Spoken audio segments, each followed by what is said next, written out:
업종 전망하는 마지막 시간입니다. 오늘 살펴볼 업종 소개해드립니다. 건설, 항공, 여행 묶어서 보겠습니다.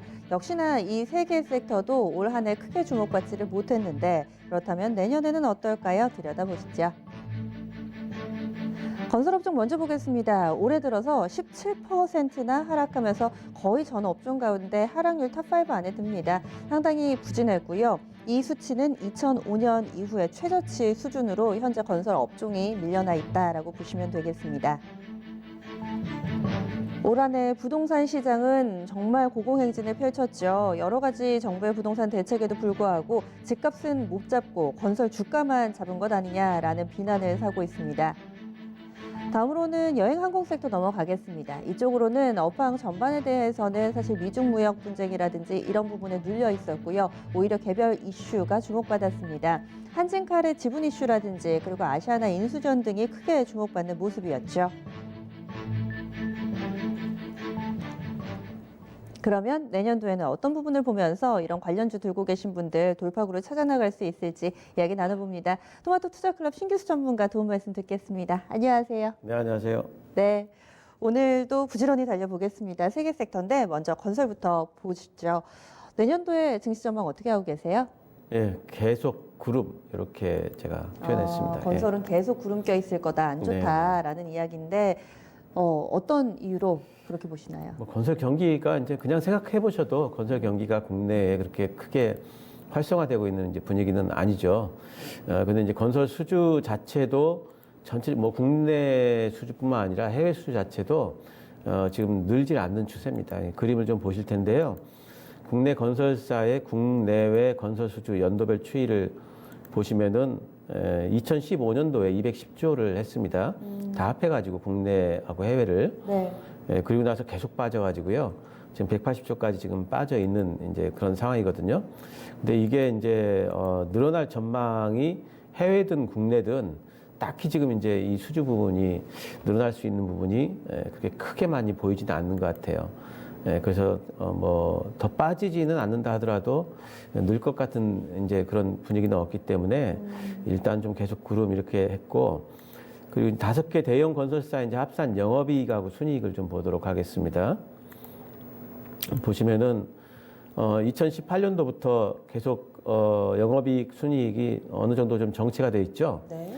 근데 이제 2017년도보다 2018년도에 갑자기 이렇게 늘어난 이유는 뭐냐면요. 수주는 줄었잖아요. 네. 2015년도부터. 근데 실제로 이제 수주 됐다고 해서 바로 그때 돈 들어오는 게 아니고, 그쵸. 2015년도에 수주 됐던 부분들이 이제 계속해가지고 2018년, 19년, 20년도에 매출이 잡히면서 이러는데, 요즘에 보면은 수주가 좀 빠지고 있기 때문에 오히려 어쩌면은 2021년도, 2022년도로 가면서 좀 이제 꺾일 수도 있는 이제 이런 분위기가 있어서, 그것 때문에 계속해가지고 좀 구름이 끼었다 이렇게 좀 말씀을 드릴 수가 있겠습니다. 앞에 국내외 건설 수주 표 차트를 다시 한번 좀 볼게요. 저는 이 부분 보면서 궁금했던 게 빨간색 국내 공공은 거의 바뀌는 게 없잖아요. 최근 한 5년 정도. 네. 그런데 지금 회색이 국내 민간인데 이쪽이 좀 많이 줄어든 거죠. 한 20% 그렇죠. 정도 줄어 예, 보이고요. 그다음에 해외 쪽도 20% 정도. 결국에는 해외하고 국내 민간 쪽이 많이 주는 거죠. 해외는 사실 비슷합니다. 아, 그래요? 네, 해외는 비슷하고 내년도에는 해외는 보면 35에서 40으로 살짝 늘 걸로 지금 돼 있죠. 5조 정도. 네네. 근데 이제 제일 많이 줄어든 쪽이 이제 민간 쪽이죠. 민간 쪽. 예, 민간 택지를 지금 개발하는 부분을 굉장히 정부에서 지금 규제를 하고 있잖아요. 이제 그런 부분들에 이제 좀 직격탄을 좀 맞고 있기 때문에 그런 부분에서 수주가 좀 부진하다 이렇게 볼 수 있을 것 같아요. 올해 서울의 집값이 3배 올랐다, 4배 올랐다 이런 얘기 있는데 그렇게 예. 부동산 시황이 호황이어도 건설주하고는 전혀 상관관계가 없다고 봐도 무관하겠네요. 예, 그렇습니다. 그러니까 이제 부동산 하시는 분들이 이제 하시는 말씀이 공급이 없으니까 수요는 늘어나는데 그래서 또 부동산 가격이 너무 올라가는 것 아니겠는가 뭐 이제 이런 말씀들도 하시면서 있는 집값은 올라가는데 새로 짓지는 못하고 있다 이렇게 보시면 돼요. 네. 그래서 건설 섹터에는 다소 좀 부담스러운 환경인 것 같은데요. 그러면 내년도에 건설 업종 내에서는 어떤 부분이 좀 핵심 이벤트가 될까요? 그러니까 건설업종 내에서 이제 실적과 관련된 부분은 제일 중요한 건 지금으로서는 이제 정부 규제입니다. 정부 규제가 이제 어떤 식으로 될 건가에 대해서 이제 계속 눈여겨보고 있는데 지금 완화될 만한 기미는 없는 것 같아요. 그쵸, 그죠? 없죠. 예. 네. 올해 같은 경우에도 보면 뭐 이제 강남 4구, 마포, 용산 해가지고 다 분양가 상한제 적용이 됐고 네. 또 12억 이상인가요? 그 대출 이제 마감 제한, 예, 네. 제한되는 부분들 그런 부분들까지도 지금 나와 있고 정부는 조금이라도 집값이 조금 더 올라가게 되면은 예, 규제를 더 강화하고 분양가 상한제 적용 지역을 더 늘리겠다는 이제 이런 입장이기 때문에 정부 규제 부분에서는 분명히 이제 건설주들한테는 그다지 뭐 좋지 않은 이제 환경인 거는 같고요. 단지 이제 좋은 거는 뭐냐면은 SOC 예산이 이번에 이제 통과가 되면서 네. 예, 이제 올해 대비해 가지고 내년도에 이제 22조 3천억 잡혔습니다. 그 올해 대비해서 좀 늘었습니다. 그러니까 이런 부분들이 일단 예산이 잡히면은 정부 입장에서는 지금 조기 집행하겠다 그렇죠. 네. 이런 부분이기 때문에 이런 부분에서 SOC 공공 부분에서는 좀 늘어날 여지가 좀 있겠고요. 그리고 이제 유가 흐름이 이제 관건입니다. 근데 유가는 사실 지금 어떻게 될지 모르잖아요. 그렇죠. 근데 유가가 이제 올라가게 되면은 그러면 이제 플랜트가 네. 좀 들어오기 때문에 괜찮고 한 가지는 뭐냐면 이제 중동 쪽에서는 산유국들은 네. 지금 지난번에 화학 우리 볼 때도 화학 네. 제품가는 계속 떨어지는데 그렇죠. 산유국 입장에서는 그래도 화학 플랜트를 다운스트림을 지어야지 조금 먹더라도 그래도 계속 그 부가가치가 생기거든요. 그렇죠. 네. 그래서 그쪽에서는 다운스트림 투자가 지금 확대가 되는 부분이 있어서 거기에는 좀 기대 볼 만합니다. 예. 그러면 여기에서도 힌트가 좀 나온 게 결국에는 이런 민간, 국내 민간 건설보다는 공공수주 SOC 쪽 네. 혹은 이쪽 해양 플란트 쪽 여기에서 힌트가 좀 어느 정도 나왔던 것 같은데요. 예. 종목에 접목시켜 볼게요. 지금 현재 밸류에이션 상태라든지 주요 종목군들 비교를 좀 해주시죠. 예, 이제 국내 건설사들 쪽 표를 좀 만들어 봤는데, 이제 매출액 영업이익, 그 다음에 영업이익 증감률, 순이익 만들었는데요. 보시면은 제가 이제 빨간색 박스 쳐놓은 부분이 내년도에 영업이익 증감률이 그래도 플러스가 나오는 기업입니다. 네. 보면 현대건설하고 대우건설 빼고는 내년도에 영업이익 증감률이 다 마이너스로 그렇네요. 지금 잡히고 있어서 이제 이것만 보더라도 그렇게 뭐 썩 좋지는 않겠구나 이제 이렇게 느낄 수가 있겠죠. 네. 예, 현대건설이 그래도 나름대로 올해도 괜찮았고요. 해외 쪽 수주가 괜찮았기 때문에 그리고 내년도에도 어쨌든 증감률 상에서 플러스를 좀 낼 수 있을 것 같아서 다른 데 비해 가지고는 상당히 좀 이제 견조하다 보겠고 삼성 엔지니어링이 올해는 참 잘했습니다. 이제 101%로 이제 상당히 잘했는데 해외 쪽 수주에 달려 있는 것 같아요. 삼성 엔지니어링 같은 경우에는. 네. 근데 하지만 그 어쨌든 올해 잘한 부분이 오히려 이제 좀 기고 효과로 인해 가지고 내년도에는 올해만큼은 좀 못하지 않을까 이렇게 지금 전망을 하고 있죠. 그러면 바로 최선호주도 한번 볼까요? 그러니까 내년도 일단 증감률이 괜찮은 종목 중에서 네. 현대건설을 골랐습니다. 예. 네. 아무래도 뭐 국내 쪽도 그렇고 국내 쪽도 뭐 견조하고 해외 쪽의 플랜트도 견조하고 이제 그런 부분들도 있고 그다음에 이제 내년도에 보면은 현대건설이 상당히 좀 해외 쪽 수주 가능성이 많이 있어요. 카타르라든가 UAE 이제 가스 프로젝트가 네. 있고 또 알제리나 이라크, CIS 국가 등에서 이제 수주 같은 것도 여러 가지 추진하는 부분이 있기 때문에 현대건설은 또 이제 해외 건설 부분에서는 상당히 좀 신뢰가 있는 그런 회사로 돼 있기 때문에 해외 쪽에서 선방을 해준다면은 어쩌면 지금 이제 15% 정도 증가할 걸로 지금 영업이익이 돼 있지만 이 부분에서 해외 쪽에 더 잡히면은 더 그 영업이익이 더 나올 수도 있는 그런 환경이기 때문에 일단 현대건설 골라봤습니다. 네. 지금 현대건설 같은 경우는 2018년부터 이 대북 이슈가 한번 이 증시에 휘몰아치면서 네. 주가 손바뀜이 좀 많이 일어났던 네. 일명 손을 탔던 종목인데 이렇게 되면은 지금 현재 위치를 어떻게 좀 평가를 해야 될지 아니면은 이와 관련된 이 이슈는 대체로 반영이 돼 있다. 그래서 이제 새로운 모멘텀을 보자 이렇게 판단해도 되는 건가요? 네, 현대건설 같은 경우에는 가령 이제 대북 이슈가 이제 그 아주 안 좋을 경우에는 대북 이슈가 이제 뭐 서로 간에 이렇게 좀 결렬되는 경우도 있지 않습니까? 네. 결렬될 경우에는 오히려 이제 제대로 이제 밸류에이션으로 평가받는 이제 그런 자리로 다시 회귀가 될 거고요. 그리고 대북 이슈에서 이제 뭔가 좋은 일이 나오면은 그걸 오히려 호재로 해가지고 또 올라갈 수 있는 부분이 있기 때문에 네. 만약에 대북 이슈 부분에서 부정적인 부분으로 발전이 된다면은 조금은 흔들리겠지만은 자기 밸류 찾아갈 거고 그리고 좋으면은 그것하고 또 올라갈 거고 이런 부분들이 그래서 제 생각에는 둘 다 뭐 나쁜 쪽은 아니고 괜찮은 쪽으로 보고 있습니다. 예. 네, 알겠습니다. 다음으로는 항공으로 넘어가 보겠습니다. 항공 섹터는 내년도에 어떨까요? 일단 상반기에는 좀 구름이 끼었다가 하반기에 좀 될 것 같다. 예, 이렇게 좀 보고 있습니다. 네, 전반적인 흐름 좀 봐주시죠. 내년도에 그 1분기에는 일단 올해 1분기가 좋았어요. 예, 그 항공주들이 올해 1분기가 좋았기 때문에 근데 지금 이제 뭐 내년도 1분기가 지금 항공주들 안 좋은 건 지금 일본 때문에 안 좋잖아요. 그렇죠. 근데 이제 내년 1분기까지 바로 좋아질 수는 없거든요. 그것 때문에 내년 1분기에는 어쨌든 올해 1분기보다는 못할 거기 때문에 영업이익률이 아마 이제 떨어질 겁니다. 그렇기 때문에 이제 그런 부분에서 기고 효과로 주가가 좀 부진할 거고 2분기는 전통적인 비수기입니다. 이렇게 본다면은 상반기에는 별로 안 좋을 것 같고요. 근데 하반기에는 뭐냐면은 올해 이제 하반기가 안 좋았기 때문에 오히려 기저 효과가 일어날 수 있고 네. 또 지금 한일 관계가 개선 가능성이 또 있잖아요. 네. 예, 어쨌든 풀어나가고자 하는 의지는 있기 때문에 그런 부분이 풀린다면은 생각보다 주가는 더 탄력 있게 올라갈 수도 있는 부분이 있을 것 같아요. 내년도 항공주 볼 때 어떤 점을 봐야 될까요? 항공주를 볼 때 이제 일단 뭐 이제 화두라고 하면은 이제 화두 이슈거리는 이제 거의 지나간 것 같고 항공주의 전망 같은 거를 보실 때 이제 보셔야 될 포인트들 같은 것도 좀 살펴드리면은 일단 한일 관계 개선 여부 요거 굉장히 중요하겠죠. 그렇죠. 이 부분이 제일 중요하고 두 번째는 이제 반도체가 지금 수출이 증가를 하고 있지 않습니까? 여기 이제 반도체 화물 운송이 수요가 증가된다면은 이거는 이제 운송비가 좀 비싸기 때문에 그런 부분에서 이제 아마 항공주에 도움이 될 거고 그다음에 이제 여행객 수요 같은 거는 이제 원달러 환율이 상당히 좀 민감합니다. 네. 원달러 환율이 올해 많이 또 하반기에 올라오기도 했기 때문에 여객 수요가 더 줄었거든요. 근데 만약에 원달러 환율이 빠질 수 있다면은 그럼 여객 수요 더 늘 수가 있기 때문에 지금은 다시금 많이 빠져 있는 상황이잖아요. 예, 이제 빠지는 저는 조금 더 빠질 수도 있다고 봐요. 예. 그래요? 그래서 이제 그런 부분에서 네. 한번 좀 관찰을 하실 필요가 있겠고 한 가지 지금 이제 조금 그 안 좋은 부분은 LCC 부분이 지금 네. 경쟁이 지금 굉장히 많이 과다한 상태예요. 예, 그런 것들 때문에 이제 평균 판매 가격 이제 항공권이 단가가 지금 많이 좀 하락해 있습니다. 이제 표를 좀 보실 텐데요. 보시면은 계속해가지고 빠졌죠. 계속해가지고 빠졌고 증감률 보시면은 계속 마이너스권입니다. 그래서 LCC 부분에서 계속해가지고 이 평균 그 판매 단가가 항공권 가격이 올라올 것 같지는 않은데 이런 부분들이 더 빠질 수 있을지에 대해 가지고 한번 좀 살펴보실 필요는 있겠습니다.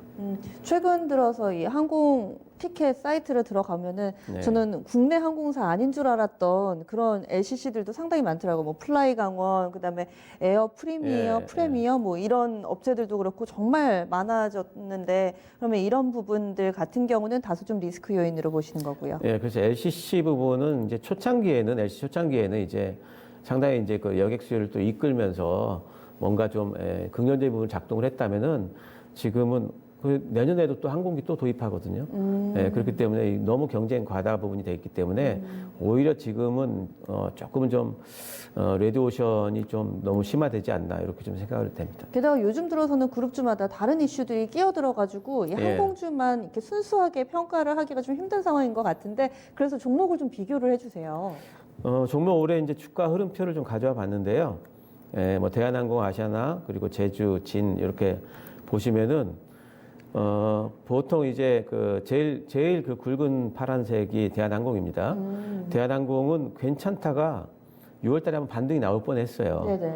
그런데 이제 일본 이슈 때문에 그때 갑자기 꺾였죠. 네. 전반적으로 다 같이 그때 꺾였죠. 근데 이제 하늘색 부분은 뭐냐면 약간 옅은 하얀색은 아시아나인데 매각 이슈 때문에 크게 빠지질 않고 옆으로 좀 횡보를 하고 있죠. 네. 그 나머지 이제 그 종목들은 거의 흐름이 비슷합니다. 그러다가 대한항공 같은 경우에는 요번에 이제 그 경영권 문제 때문에 요 근래에 이제 살짝 좀 반등이 좀 먼저 나와 있는 부분들은 있습니다. 그렇군요. 대체적으로는 연초에 강하다가 후반에 약해졌고 저점은 8월 달에 나왔고 8월 이후에는 반등 구면 동일한 네네. 건데 그럼 내년도에는 어떤 종목이 가장 좀 유력해 보이세요? 일단 제 생각에는 일본과하고 관계가 개선이 된다. 그러면은 이제 LCC 쪽도 상당히 좀 그 탄력들이 좀 작으니까 사이즈가 네. 있게 움직일 가능성은 있지만은 제가 보기에 지금 현재 상황에서 전망을 볼 때 조금 안정적인 종목은 대한항공 같아요. 왜냐하면 대한항공이 다른 것도 있지만은 일단 일본 여행 비중이 좀 적습니다. 네, 거기에 대한 영향을 좀 적게 받고요. 두 번째는 지금 반도체 수출이 회복이 된다면은 반도체 화물 운송 부분을 거의 도맡아 하는 게 대한항공이거든요. 그런 부분에 대한 이제 성장이 예상이 되기 때문에 현재로서는 대한항공을 최우선주로 지금 뽑겠습니다. 네. 그러면 항공까지 봤으니까 이어서 볼 수 있는 섹터가 또 여행 쪽이잖아요. 네. 여행 쪽에서 내년 증시 기상도는 어떻게 예상하세요? 올해가 비라면은 내년은 구름 정도 이렇게 예상을 하고 그나마 있습니다. 조금은 나아지만 그래도 매력적인 네. 그런 상황은 아닐 거라고 판단을 하시는데 근거는요? 일단 여행 산업 자체가 우리나라에서 일단은 좀 그 어느 정도 성숙기에 좀 들어간 것 같아요. 그래서 이제 어느 상방이 좀 제한돼 있고, 이제 여행 그 월별 출국자 수 추이표가 있거든요. 보시면은 그 일본과 관련된 게 아니라 할지라도 계속해가지고 성장률이 2016년도를 피크로 해가지고 네. 계속 줄었습니다. 그러니까 여행객들 부분에 있어가지고 그러다가 이제 올해 같은 경우에는 오히려 줄었죠. 느는 부분이 살짝 조금씩 늘다가 네네. 올해 같은 경우에는 오히려 줄은 부분이 마이너스로. 있죠. 네네. 마이너스가 됐으니까 이런 걸 본다면 이제 여행도 이제 엄청난 성장 산업은 아니구나 국내에서 이런 이제 분위기가 있기 때문에 그런 부분들을 전반적인 크게 보면 이제 그렇고요. 그다음에 두 번째로 이제 여행사에 가장 큰 수익을 안겨주는 거는 개별 여행이 아니죠. 그렇죠. 패키지죠. 패키지 여행이죠. 패키지 수요를 보시면은 2018년도부터 시작해가지고 올해는 당연히 빠졌고 이제 많이 빠졌는데 어쨌든 지금 바닥 반등은 조금은 나올 걸로 보고 있습니다. 패키지 수요도 내년 봄쯤 해가지고는 어느 정도는 좀 올라올 걸로 지금 예상을 하고 있어서 바닥권인 거는 같다. 하지만 엄청나게 예전에 그런 호황기를 누릴 수 있을까에 저는 약간 좀 그 퀘스천 마크가 좀 있습니다. 네. 그러면은 이제 내년도에 여행 업종에서는 어떤 부분을 봐야 될까요? 여행도 마찬가지로 이제 일본 여행이 이제 회복이 되는가 하는 부분이 제일 큰 관건이 아마 될 겁니다. 그래서 그런 부분들을 일단 봐야 되겠고, 지금 하나투어는 근데 이제 이슈가 하나 근래에 나와 있습니다. 최대주주 바뀌고. 최대주주가 바뀌는 건데 IMF-PF인데 3자 배정 유증을 했으니까 뭔가 투자를 한 거잖아요. 그렇죠. 그래서 어쩌면은 이제 이 부분의 투자가 상당히 이제 그 하나투어의 어떤 그 글로벌화를 갖다가 이끌어 가겠다는 그런 의지로 보일 수가 있기 때문에 그런 부분에서 한번 좀 하나투어는 조금 더 눈여겨볼 만하다 이렇게 보입니다. 네. 그래서 그럼 최선호 주도 하나투어로 제시를 해주시는 건지 지금 관련된 종목군들 좀 비교를 하면서 볼까요? 근데 종목 흐름이 똑같아요. 모드 투어하고 하나 투어가 그렇게 다르질 않고요. 자, 그림을 준비를 했는데 보시면은 거의 같죠. 그렇네요. 거의 같고 이제 그 전에도 빠지다가 6월 달을 기점으로 해가지고 7월 달 기점으로 해서 일본 여행객 주면서 갑자기 또 이제 급락을 또 했습니다. 근데 그 전에도 빠졌다는 것은 여행 수요가 그만큼 또 많이 줄었다는 부분이 있는 거고 그러다 이제 너무 많이 빠졌기 때문에 8월 달에 저점을 잡고 지금 이제 반등이 나오고 있는데 제 생각에는 지금 요번에 나왔던 이제 그 차트를 보시면은 요번에 나온 상방 있지 않습니까? 그 상방을 위쪽으로 돌파를 하기 위해서는 패키지 여행이 좀 증가를 해줘야 됩니다. 패키지 여행이 증가를 하려면은 아무래도 일본하고 관계가 또 좋아져야만 확실히 증가가 좀 될 거기 때문에 여전히 요번에 상방을 돌파를 하기 위해서는 좀 그런 부분이 필요할 거다. 당분간은 이번에 나온 상방 정도가 박스권의 상방으로 하면서 옆으로 흐를 가능성이 있습니다. 지금 현재는 흐름이 비슷한데 하나투어의 매력을 조금 더 높게 보시는 이유는 어디 있는 거예요? 일단은 그 일본 노출도가 하나투어가 모드투어보다 더 높아요. 그러니까 만약에 관계 개선이 된다면은 반전의 어떤 그런 주가 흐름도 하나투어 쪽으로 더 올 수가 있겠죠. 두 번째는 뭐냐면은 이제 아까 말씀드렸던 IMF-PF 이제 글로벌 확장 가능성이 있기 때문에 이런 부분들을 지금 시장에서 높게 사준다면은 매기가 조금 더 올 수가 있을 것 같고 PF가 3자 배정 들어가서 유증을 들어가는데 발행 가격 58,000원이더라고요. 그러면 들어간 입장에서는 그거 이상으로 주가가 오를 수 있다라는 그래야죠. 판단 하에 들어간 거죠. 그렇죠. 그래서 그런 부분들을 시장에서는 굉장한 어떤 확신을 갖고 있구나. 이 여행업에 대해 가지고 그렇게 평가를 하고 있기 때문에 조만간 그런 모멘텀이 좀 부각될 수 있는 가능성은 분명히 있다 보입니다. 네, 알겠습니다. 한 주도 수고 많이 하셨어요. 고맙습니다. 네, 감사합니다.